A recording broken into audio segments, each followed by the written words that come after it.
This is the 50 worst people in the UK today at number 33, down just one position from last year.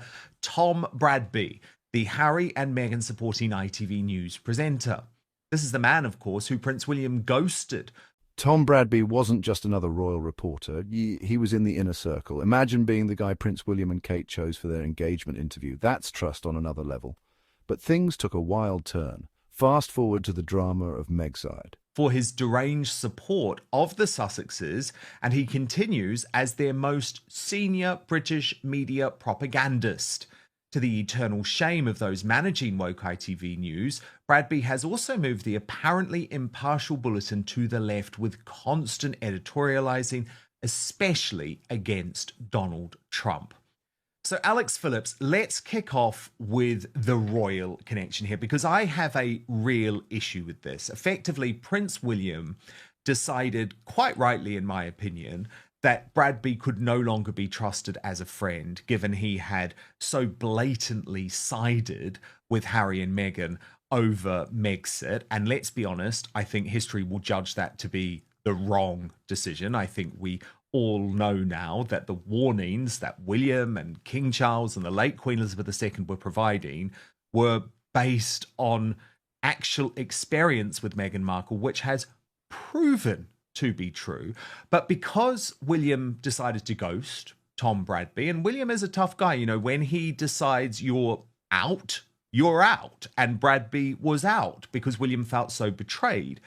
Once that happened, Alex, rather than thinking, okay, I'm a journalist and I'm leading a big news organization, so I'm going to have to make sure I'm balanced on this, he went so far down the Harry and Meghan bias path. It's actually a joke, to the point, I'm sure you'll remember, the ITV chief executive effectively forced Piers Morgan out of the network because of an email sent to her by Meghan Markle. But who was the conduit, Alex, I'm told, between all of that contact? It was Tom Bradby. I don't believe, given they are an off-communist regulated state broadcaster, not like the BBC, but they have to sign up to all of the public broadcasting edicts that give them this huge distribution channel. I would argue that Tom Bradby should actually have nothing to do with the coverage of his BFFs, Harry and Meghan, because how on earth can he cover them impartially?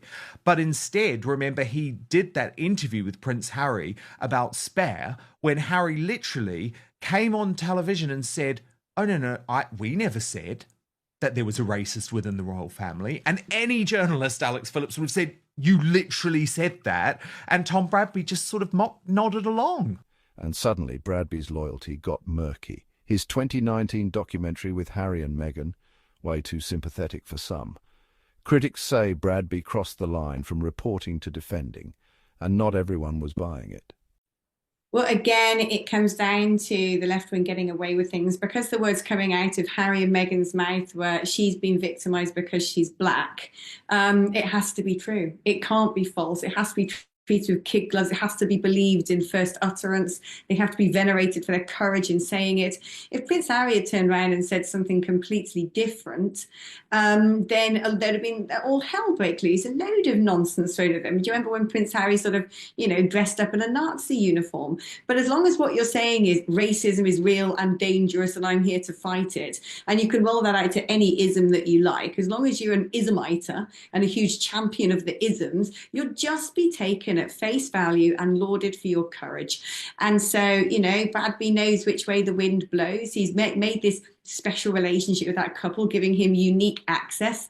They are clickbait, they do attract a big audience, and he can deliver getting those interviews. And so they want him to stay in the loop. They want him to be part of the team so they can get that special access to a couple who, quite frankly, should be ignored. I mean, what are they doing? They're not working royals, so they don't have any status or, they don't have any privilege. They don't speak on behalf of a country. They're not members of the royal family anymore.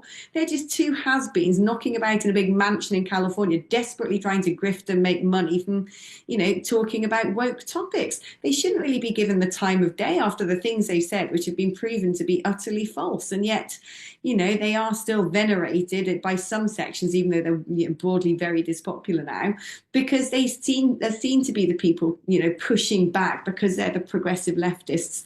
And like I said, Bradby has discovered that he's one of the few remaining people who will be granted access to them. And so he has to go along and, dance to their tune. It's sort of like celebrity journalism, isn't it? I remember when it was like, you'll only get an interview with Taylor Swift if you're lovely about her every single day of the year. But I would argue, Alex, this is quite different given that Tom Bradby isn't even a royal editor. He is effectively the editor-in-chief of ITV News.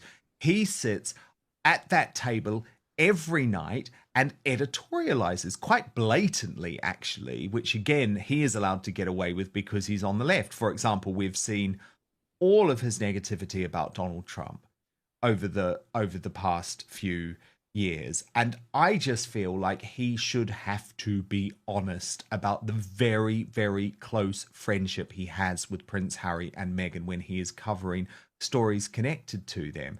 And the problem is you see it through the whole organization because, trust me, Tom Bradby has a lot of power at ITV.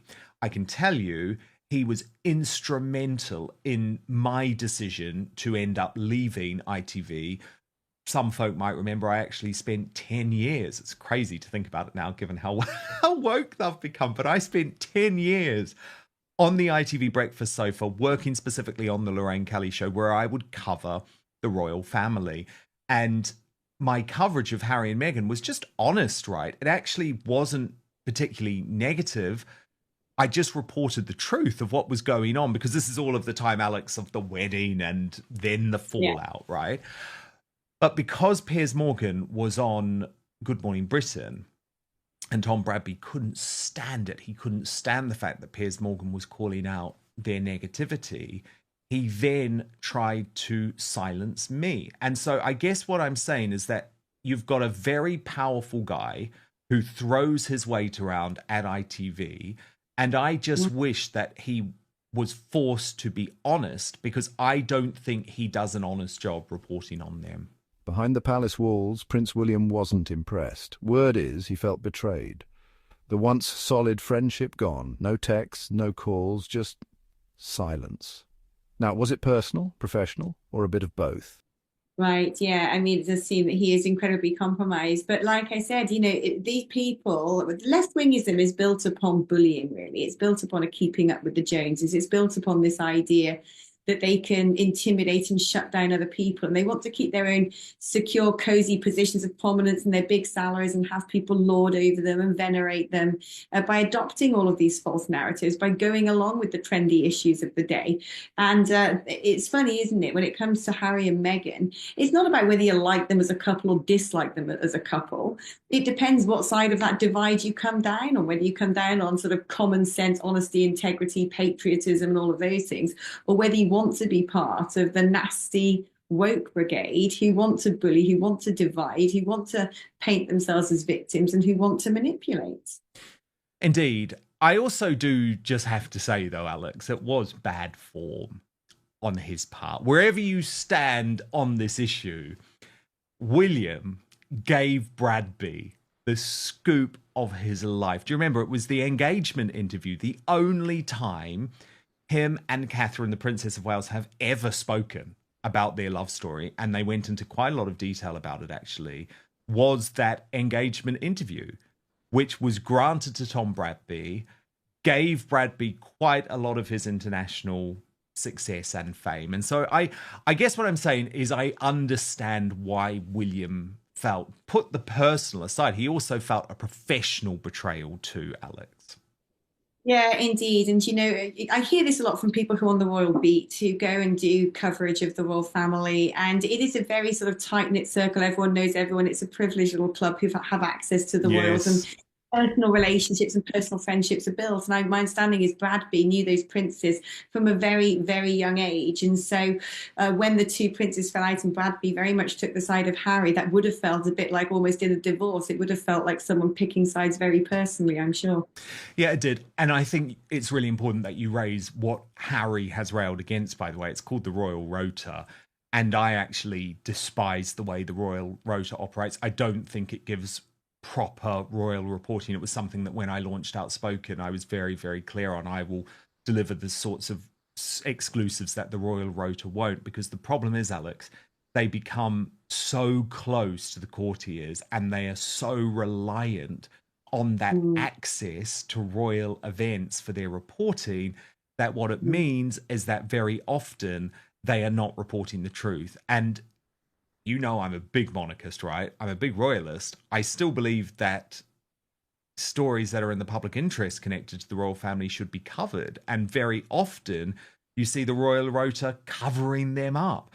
And do you remember the whole phone hacking scandal was only ever blown out into the open because Tom Bradby was lending Prince William and Prince Harry ITN's editing equipment.